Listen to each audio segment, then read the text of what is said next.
Latest chika Tita M, hinanghaan ang daughter-in-law. Pinaka-talented raw na Pinoy artista para sa kanya ngayon.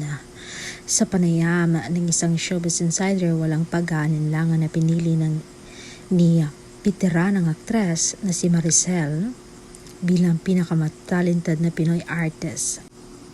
Ayon sa kanya, kahanga-hanga raw si Bel Mariano dahil kaya nitong magsayaw, kumanta, at mahusay din sa pag-arte. Dahilan upang masabi niyang tila nakuha na niya ang lahat.